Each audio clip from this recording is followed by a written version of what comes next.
गुरुदेव भगवान की जय। प्यारे कृष्ण कन्हैया लाल की जय। श्री गर्ग संहिता श्री मथुरा खंड चल रहा है और आज है 13वां अध्याय। श्री कृष्ण की आज्ञा से उद्धव का ब्रज में जाना और श्री रामा आदि सखाओं का उनसे श्री कृष्ण विरह के दुख का निवेदन। बहुलास्व ने पूछा, मुनिश्रेष्ठ, अपने कुटुंबीजनों तथा जाति भाइयों को मथुरापुरी में निवास देकर यदुकुल तिलक श्री कृष्ण ने आगे चलकर कौन कौन सा कार्य किया? नारद जी ने कहा, राजन, साक्षात परिपूर्णतम भगवान भक्त वत्सल श्री कृष्ण ने गोपी और गोपगणों से भरे हुए दीन दुखी गोकुल का स्मरण किया। अतः एक दिन एकांत में अपने सखा भक्त उद्धव को बुलाकर भगवान ने प्रेम गदगद वाणी में कहा। श्री भगवान बोले, हे सखे, लता कुंजों के समुदाय आदि से अलंकृत सुंदर ब्रजमंडल में शीघ्र ही जाओ। गोवर्धन और यमुना की शोभा से मनोहर वृंदावन में तथा गोप गोपियों से भरे हुए गोकुल में भी पधारो। मित्र, मेरा एक पत्र तो नंद बाबा को देना और दूसरा यशोदा मैया के हाथों में देना। सखे, तीसरा पत्र श्री राधिका को उनके सुंदर मंदिर में जाकर देना और चौथा मेरे सखा ग्वाल वालों को मेरा शुभ कुशल समाचार निवेदन करते हुए देना। इसी प्रकार अत्यंत मोहित हुई गोपांगनाओं के सैकड़ों यूथों को पृथक पृथक पत्र देने हैं। मेरे पिता नंदराज बड़े दयालु हैं, उनका मन मुझ में ही लगा रहता है और मेरी मैया यशोदा शीघ्र ही अपने पास बुलाने के लिए मेरा स्मरण करती है। तुम तो नीति शास्त्र के विद्वान हो, सुंदर सुंदर बातें बनाकर उन दोनों के हृदय में मेरी परम प्रीति धारण कराना। मेरी प्राण वल्लभा राधिका मेरे वियोग से आतुर है और मेरे बिना मोहवश सारे जगत को सूना समझती है। उन सबको मेरे वियोग के कारण जो मानसिक व्यथा हो रही है उसे मेरे संदेश वचनों द्वारा शांत करो, क्योंकि तुम बातचीत करने में बड़े कुशल हो। सुदामा आदि ग्वाल बाल मेरे प्रिय सखा हैं, मुझ अपने मित्र के बिना वे भी मोह से आतुर हैं। तुम उन्हें भी मित्र की तरह सुख देना। मैं थोड़े ही समय में श्री ब्रज धाम में आऊँगा। गोपांगनाएं मेरे वियोग की व्यथा के वेग से व्याकुल हैं, उनका मन मुझ में ही लगा हुआ है, उनके शरीर और प्राण भी मुझ में ही स्थित हैं। मंत्री प्रवर जिन्होंने मेरे लिए अपने लोक परलोक सब त्याग दिए हैं, उन अबलाओं का भरण पोषण मैं स्वतः कैसे नहीं करूँगा। उद्धव, वे मेरे आते समय प्राण त्याग देने को उद्यत थी, वे आज भी बड़ी कठिनाई से प्राण धारण करती हैं। मेरे वियोग से उत्पन्न उनकी मानसिक व्यथा को तुम मेरे संदेश वचनों के द्वारा शांत करो, क्योंकि वार्तालाप की कला में तुम परम कुशल हो। सखे, मैं पहले जिस रथ पर आरूढ़ होकर ब्रज से आया था, उसी रथ को उन्हीं घोड़ों, सारथी और बजती हुई घंटिकाओं से सुसज्जित करके अपने साथ ले जाओ। मेरे समान ही रूप बना लो। अभी पीतांबर, वैजयंती माला, सहस्रदल कमल, दिव्य रत्नों की प्रभा से मंडित कुंडल तथा कोटि बाल रवियों के समान उद्दीप्त कौस्तुभ मणि भी धारण कर लो। मेरी उच्च स्वर से बजने वाली मनोहर बांसुरी तथा फूलों से सजी हुई जगन मोहनी यष्टि छड़ी भी ले लो। उद्धव, मेरे ही समान दिव्य सुगंध से आवृत सुंदर चंदन, मोरपंख और बजते हुए नूपुरों से युक्त नटवर वेश धारण कर लो। इसी तरह मेरा ही मोरपंख का मुकुट तथा दोनों बाजू बंद धारण करके मेरे आदेश से अभी यथासंभव शीघ्र जाओ। नारद जी कहते हैं, राजन, श्री कृष्ण के यूं कहने पर उद्धव ने शीघ्र ही हाथ जोड़कर उनको नमस्कार किया और उनकी परिक्रमा करके रथ पर आरूढ़ हो वे ब्रज की ओर चल दिए, जहाँ कोटि कोटि मनोहर गौएं दिव्य भूषणों से विभूषित हो श्वेत पर्वत के समान दिखाई देती थीं। वे सब की सब दूध देने वाली तरुणी, सुशीला, सुरूपा और सद्गुणवती थी। उनके साथ बछड़े भी थे, उनकी पूंछ के बाल पीले थे। चलते समय उनकी मूर्तियाँ बड़ी भव्य दिखाई देती थी। गले के घंटों और पैरों के मंजीरों का झंकार होता रहता था। वे किंकड़ियों के जाल से मंडित थी। कितनी ही गौएं सुवर्ण के समान रंग वाली थीं। उनके सींगों में सोना मढ़ा गया था तथा नाना प्रकार के हारों और मालाओं से अलंकृत हुई उन गौओं की प्रभा सब ओर छिटक रही थी।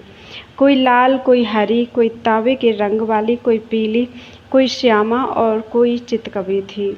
उस ब्रज में धूम्र वर्ण और कोयल के से काले रंग की सी गौएं दृष्टिगोचर होती थीं। तात्पर्य यह कि उस ब्रजभूमि में अनेकानेक रंग वाली गौएं परिलक्षित होती थीं। वे समुद्र की तरह अथाह दूध देने वाली थीं। उनके अंगों पर तरुणी स्त्रियों के हाथों के छापे लगे हुए थे। हिरण की भांति चौकड़ी भरने वाले बछड़े उन सुंदर गौओं की शोभा बढ़ा रहे थे। उन गौओं के झुंड में बड़े बड़े सांड इधर उधर चलते दिखाई देते थे। उनके कंधे और सींग बड़े बड़े थे। वे सब के सब धर्म धुरंधर थे। गोपगण हाथों में बेंत की छड़ी और बांसुरी लिए हुए थे। उनकी अंग कांति श्याम दिखाई देती थी। वे कामदेवों को भी मोहित करने वाली रागों में श्री कृष्ण लीलाओं का उच्च स्वर से गान कर रहे थे। उद्धव को दूर से आते देख उन्हें कृष्ण समझकर ब्रज के बालक श्री कृष्ण दर्शन की लालसा से परस्पर इस प्रकार कहने लगे। गोप बोले, मित्र, ये नंदनंदन आ रहे हैं, जो हमारे प्रिय सखा हैं। निसंदेह वे ही हैं। मेघ के समान श्याम कांति, शरीर पर पीताम्बर, गले में वैजयंती माला तथा कानों में रत्नमय कुंडल इनकी शोभा बढ़ाते हैं। वक्ष स्थल पर कौस्तुभ मणि, हाथों में गोल गोल कड़े शोभा दे रहे हैं। हाथ में सहस्रदल कमल धारण करके माथे पर वही मुकुट पहने हुए हैं जो करोड़ों मार्तंडों के तेज को तिरस्कृत कर देता है। वे ही घोड़े और वही किंकड़ी जाल से मंडित रथ है। इस रथ पर बलदेव जी नहीं हैं, अकेले नंद नंदन ही दिखाई देते हैं। नारद जी कहते हैं, विदेहराज, इस प्रकार बातें करते हुए श्री दामा आदि गोपाल कृष्ण की ही आकृति धारण करने वाले कृष्ण सखा उद्धव के पास रथ के चारों ओर से आ गए। निकट आने पर वे बोले, श्री कृष्ण तो नहीं है, किंतु साक्षात उनके ही समान आकृति वाला यह पुरुष कौन है? इस तरह बोलते हुए उन गोपालकों को नमस्कार करके उद्धव ने उन सबको हृदय से लगाया और अपने स्वामी श्याम सुंदर की चर्चा आरंभ की। उद्धव बोले, श्री दामन, यह तुम्हारे सखा श्री कृष्ण का दिया हुआ पत्र है, इसमें संशय नहीं है, तुम इसे ग्रहण करो। ग्वाल बालों सहित तुम शोक न करो, साक्षात श्रीहरि सकुशल हैं। वे भगवान यादवों का महान कार्य सिद्ध करके बलराम जी के साथ थोड़े ही दिनों में यहाँ आएंगे। नारद जी कहते हैं, राजन, उनके हाथ के दिए हुए पत्र को पढ़कर श्री दामा आदि ब्रज के बालक बहुत आंसू बहाते हुए गदगद वाणी में बोले। गोपों ने कहा, हे पथिक, निर्मोही नंद नंदन में ही हमारा तन, वैभव, धन, बल और समस्त अंतःकरण लगा हुआ है। श्री कृष्ण के बिना हमारा ब्रज ही नहीं शून्य हुआ है, हमारे लिए सारा संसार सूना हो गया है। महामते, श्री हरि के बिना उनके वियोग के दुख से हम ब्रजवासियों के लिए एक एक क्षण युग के समान, एक एक घड़ी मनवंतर के तुल्य, एक एक प्रहर कल्प के समान तथा एक एक दिन द्विपरार्ध के सदृश हो गया है। उद्धव, हम दिन रात उसे भुला नहीं पाते। हमारे जीवन में वह कैसी दुष्ट घड़ी आई थी जिसमें श्याम सुंदर यहाँ से चले गए। यद्यपि हम मित्रता के नाते सदा उनका अपराध करते रहे हैं, तथापि हम वनवासियों के मन को उन्होंने सदा के लिए हर लिया। इस प्रकार श्री गर्ग संहिता में श्री मथुरा खंड के अंतर्गत नारद बहुलासु संवाद में उद्धव का आगमन नामक 13वां अध्याय पूरा हुआ।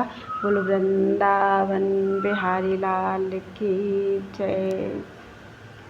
14वां अध्याय उद्धव का श्री कृष्ण सखाओं को आश्वासन, नंद और यशोदा से बातचीत तथा उनकी प्रेम लक्षणा भक्ति से चकित होकर उद्धव का उन्हें श्री कृष्ण के चरित्र सुनाना। श्री नारद जी कहते हैं, राजन, इस प्रकार प्रेम भरे गोपों से जो श्री कृष्ण के विरह से व्याकुल थे, प्रेमी भक्त उद्धव ने विस्मय रहित होकर कहा। उद्धव बोले, ब्रजवासियों, मैं श्री कृष्ण का दास हूँ, उनका प्रेम पात्र तथा एकांत सेवक हूँ। श्रीहरि ने बड़ी उतावली के साथ आप लोगों का कुशल मंगल जानने के लिए मुझे यहाँ भेजा है।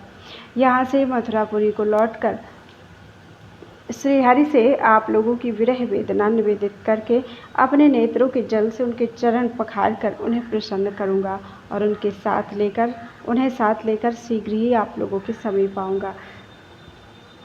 यह मेरी प्रतिज्ञा है, यह कभी झूठी नहीं होगी।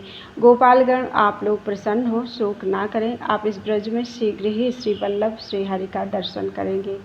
नारद जी कहते हैं, राजन, इस प्रकार ग्वालों को आश्वासन दे रथ पर बैठे हुए यदुनंदन उद्धव श्रीदामा आदि गोपों के साथ हर्ष में भरकर नंदगांव में प्रविष्ट हुए। उस समय सूर्य समुद्र में जा चुके थे। उद्धव का आगमन सुनकर परम बुद्धिमान नंदराज ने शीघ्र आकर उन्हें प्रसन्नतापूर्वक हृदय से लगाया और बड़े हर्ष से उनका पूजन किया, स्वागत सत्कार किया। जब उद्धव जी भोजन करके शांत भाव से सैया पर आसीन हुए, तब नंदराज ने भी सैया पर स्थित होकर गदगद वाणी में कहा। नंद बोले, महामते उद्धव, क्या मेरे मित्र वसुदेव मथुरापुरी में अपने पुत्रों के साथ कुशल हैं, सकुशल हैं? सखे, कंस के मर जाने पर यादव शिरोमणियों को इस भूतल पर परम सुख सुविधा की प्राप्ति हुई है। क्या कभी बलराम सहित माधव अपनी माता यशोदा को भी याद करते हैं? यहाँ के ग्वाल, गोवर्धन पर्वत, गौओं के समुदाय और ब्रज, वृंदावन, यमुना पुलिन अथवा यमुना नदी की भी कभी स्मरण करते हैं? हा दैव, अब मैं किस समय बिंब फल के समान लाल होठ वाले अपने पुत्र कमल नयन श्याम सुंदर को बलराम और ग्वाल वालों के साथ बार बार घर के आंगन और चबूतरों पर लौटते देखूंगा। कुंज, निकुंज, महानदी, यमुना, गिरिराज, गोवर्धन, यह वृंदावन तथा दूसरे दूसरे वन, ग्रह, लता, वृक्ष और गौओं के समुदाय तथा इनके साथ ही यह सारा संसार मुकुंद के बिना विस्तुल्य प्रतीत हो रहा है। कमल दल के समान विशाल नेत्र वाले श्री कृष्ण के बिना मेरे जीवन, शयन और भोजन को भी धिक्कार है।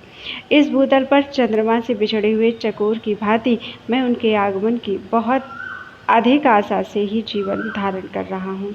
महामते, मैं श्री कृष्ण और बलराम को परात्पर परमेश्वर ही मानता हूँ। देवताओं के अत्यंत प्रार्थना करने पर वे पूर्णतम भगवान भूमि का भार उतारने के लिए स्वेच्छा से अवतीर्ण हुए हैं और अब संतों की रक्षा में तत्पर हैं। नारद जी कहते हैं, राजन, परमेश्वर श्रीहरि का बार बार स्मरण करके नव नंदराज तकिए पर सिर रखकर चुप हो गए।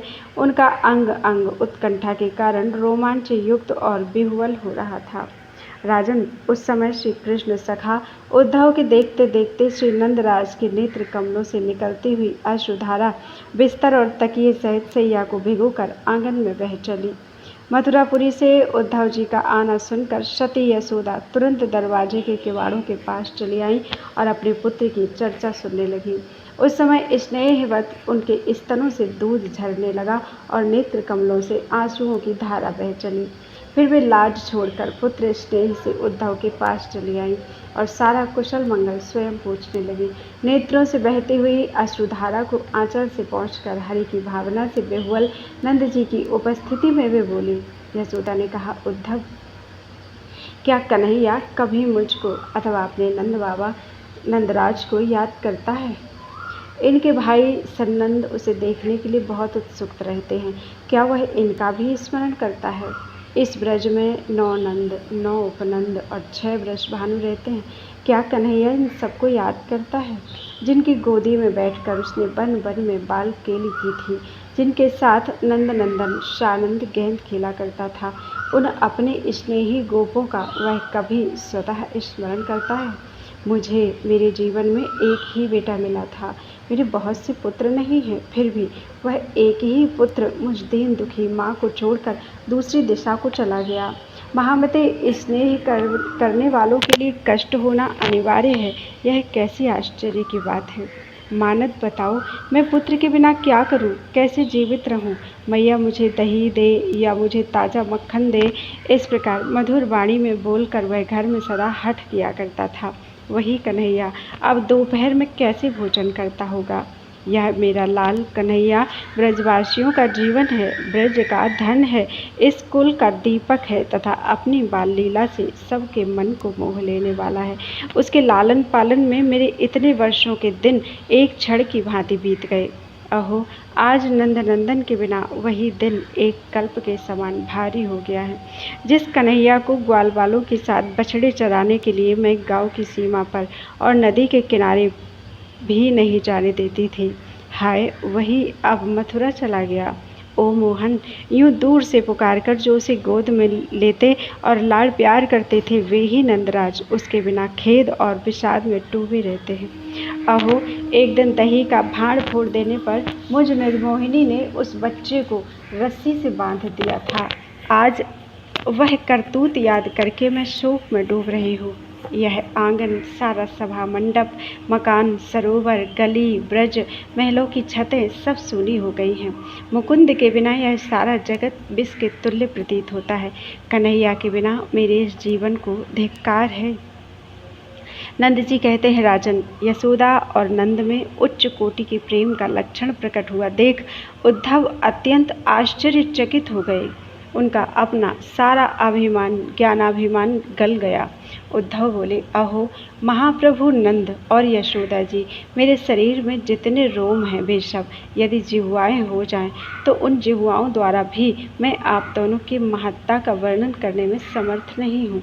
आप दोनों ने साक्षात परिपूर्णतम पुरुषोत्तम श्री कृष्ण के प्रति ऐसी प्रेम लक्षणा भक्ति की है जिसकी कहीं तुलना नहीं है। आप दोनों को जो सनातन प्रेम लक्षणा भक्ति प्राप्त हुई है वह तीर्थाटन, तपस्या, दान, संग, सांख्य और योग से भी सुलभ नहीं है। हे नंद और हे ब्रजेश्वरी यशोदे, आप दोनों शोक न करें। ये 2 पत्र आप लोग शीघ्र ही अपने हाथ में लें। इन पत्रों को निसंदेह श्री कृष्ण ने ही दिया है। अपने बड़े भाई बलराम जी के साथ नंद नंदन श्री कृष्ण यदुपुरी में कुशल पूर्वक हैं। यादवों का महान कार्य सिद्ध करके बलराम सहित श्री भगवान यहाँ भी थोड़े ही समय में आएंगे। तुम नंदनंदन श्री कृष्ण को परिपूर्णतम परमात्मा समझो। वे कंस आदि दैत्यों का वध और भक्तों की रक्षा करने के लिए ब्रह्मा जी की प्रार्थना से आपके घर में अवतीर्ण हुए हैं। बलराम सहित श्रीहरि ने जन्मदान से ही अद्भुत लीला आरंभ कर दी थी। पूतना के प्राणों का अपहरण, सकट का भंजन, तृणावर्त को मार गिराना, यमलार्जुन वृक्षों को तोड़ गिराना और अपने मुख में यशोदा जी को विश्व रूप का दर्शन कराना आदि उनकी अलौकिक लीलाएं हैं। वृंदावन में बछड़े चराते हुए उन प्रभावशाली भगवान ने गोपों के देखते देखते बकासुर और बत्सासुर का वध किया, अघासुर को मारा, धेनुकासुर को कुचल डाला, कालिया नाग को रौंद डाला, दावानल को पी लिया तथा साक्षात तत्पश्चात बलदेव जी ने प्रलंबासुर का वध किया। आप सब लोगों के देखते हुए जैसे गजराज अपनी सूंड में कमल धारण करता है, उसी प्रकार श्रीहरि ने एक ही हाथ से लीलापूर्वक गोवर्धन पर्वत को उखाड़कर उठा लिया। उन जगदीश्वर ने शंखचूर्ण से उसकी चूड़ामणि ले ली और अरिष्टासुर का वध करके केसी को भी काल के गाल में भेज दिया। व्योमासुर बड़ा भारी दैत्य था, किंतु भगवान ने उसे मुक्के से ही मसल डाला। इस महामते इसी प्रकार मथुरा में भी उन्होंने विचित्र पराक्रम प्रकट किया। कंस का रजक बड़ा डींग हाँकता था, किंतु श्रीहरि ने एक ही हाथ की चोट से उसका काम तमाम कर दिया। सब लोगों के देखते देखते कंस के प्रचंड धनुर्दंड को बीच से ही खंडित कर दिया। ठीक उसी तरह जैसे हाथी ईख के डंडे को तोड़ डालता है। कुबलियापीठ नामक हाथी बल में 10,000 हाथियों की समानता करता था, किंतु भगवान ने उसकी सूंड पकड़कर उसे भूतल पर दे मारा। चाणूर, मुष्टिक, कूट, सल और तोसल को माधव ने मल्ल युद्ध करके भूपृष्ठ पर मार गिराया। मदमत्त दैत्य कंस 1,00,000 हाथियों के समान बलशाली था, परंतु उसे श्री कृष्ण ने मंच से उठाकर भुजाओं के वेग से घुमाते हुए पृथ्वी पर उसी तरह पटक दिया जैसे कोई बालक कमंडल को गिरा दे। फिर जैसे हाथी पर सिंह कूदे उसी प्रकार वे कंस पर कूद पड़े। कंस के कंक आदि छोटे भाइयों का महाबली बलदेव ने मुग्धर से ही तुरंत उसी प्रकार कचूमर निकाल दिया जैसे किसी सिंह ने बहुत से मृगों को मौत के घाट उतार दिया हो। अपने गुरु को दक्षिणा देने के लिए महासागर में कूदकर स्वयं श्रीहरि ने शंखरूपधारी पंचजन नामक असुर का संहार कर डाला। महानंद, ये अद्भुत चरित्र भगवान श्री कृष्ण के बिना और कौन कर सकता है। उन श्रीहरि को नमस्कार है। इस प्रकार श्री गर्ग संहिता में श्री मथुरा खंड के अंतर्गत नारद बहुलास संवाद में नंदराज और उद्धव का मिलन नामक 14वां अध्याय पूरा हुआ। बोलो वृंदावन बिहारी लाल की जय। 15वां अध्याय गोपांगनाओं के साथ उद्धव का कदली वन में जाना और वहाँ उनकी स्तुति करके श्री कृष्ण द्वारा भेजे गए पत्र अर्पित करना। नारद जी कहते हैं, राजन, इस प्रकार श्रीहरि की चर्चा करते हुए नंद और उद्धव की वह रात एक क्षण के समान व्यतीत हो गई। उनके हर्ष को बढ़ाने वाली होने के कारण उसका क्षणदा आनंददायिनी नाम चरितार्थ हो गया। जब ब्राह्म मुहूर्त आया तब सारी गोपांगनाओं ने उठकर अपने अपने द्वार की देहली एवं आंगन को लीप कर वहाँ प्रज्वलित दीप रख दिए। फिर हाथ पैर धोकर मथानी से रस्सी लगाकर वे स्नेह युक्त दही को सब ओर से मथने लगी। मथानी की रस्सी खींचने से चंचल हुए हार और हाथों के कंगन बज रहे थे। उनकी बेड़ियों से फूल झर झर कर गिर रहे थे और चमकते हुए कुंडल उनके कानों की शोभा बढ़ा रहे थे। वे सब की सब चंद्रमुखी, कमल नयनी तथा विचित्र वर्णों के वस्त्र धारण करने के कारण अत्यंत मनोहर थी। श्री कृष्ण और बलदेव के मंगलमय चरित्रों का घर घर में जहाँ तहाँ प्रेम पूर्वक गान कर रही थी। प्रत्येक गोष्ठ में सुंदर गौएं इधर उधर रंभा रही थी। गली गली में सर्वत्र दही मथने के शब्द से मिश्रित गोपांगनाओं का गीत सुनकर विस्मित हुए उद्धव इस प्रकार बोल उठे, अहो, इस नंद नगर में तो भक्ति देवी यत्र तत्र सर्वत्र नृत्य कर रही हैं। यूँ कहते हुए वे गांव से बाहर यमुना नदी में स्नान करने के लिए गए। उस समय उद्धव के रथ को देखकर गोपियां बोली, सखियों, आज यहाँ किसका रथ आ पहुँचा है? अथवा वह क्रूर अक्रूर ही तो फिर नहीं आया है, जो नूतन कमल दल लोचन श्री नंद नंदन को महापुरी मथुरा में लिवा ले गया था।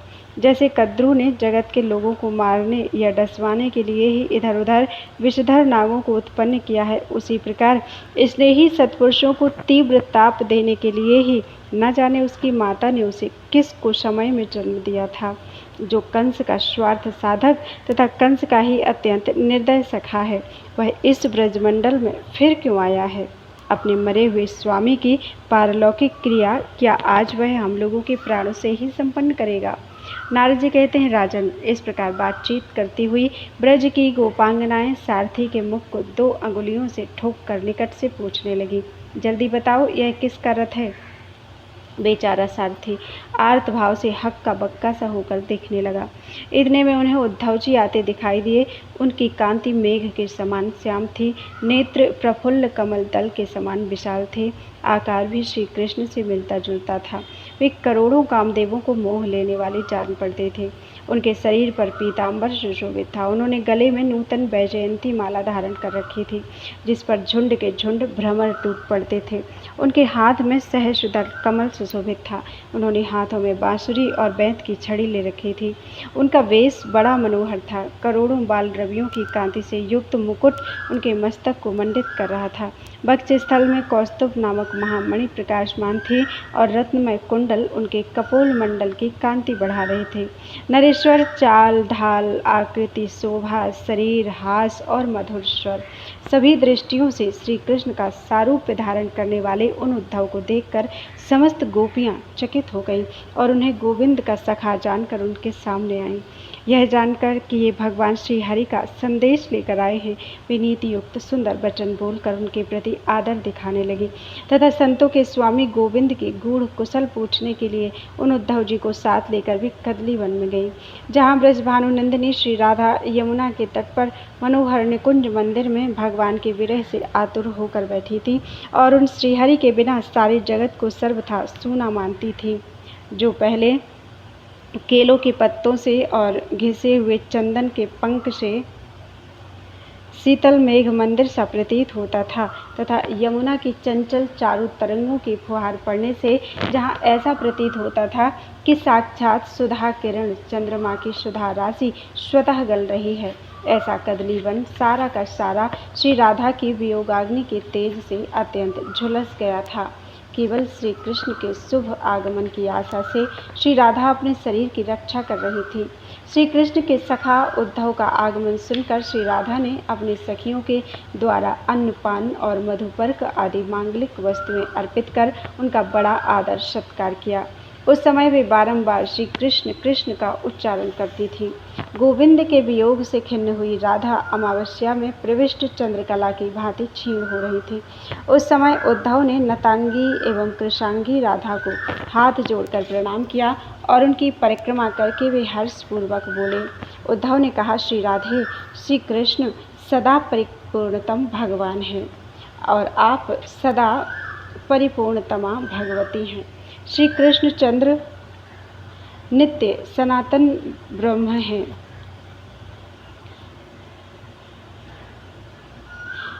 श्री कृष्णचंद्र नित्य लीला परायण हैं और आप नित्य लीला का संपादन करने वाली नित्य लीलावती हैं।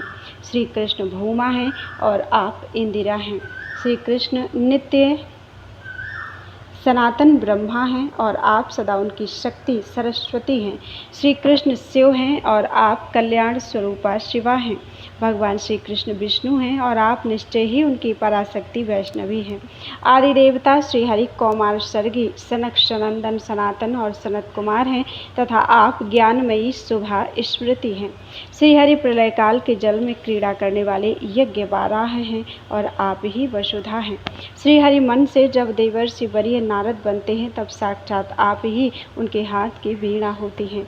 श्री हरि जब धर्म नंदन नर और नारायण होते हैं तब आप ही जगत में शांति स्थापित करने वाली साक्षात शांति स्वरूपिणी होती हैं।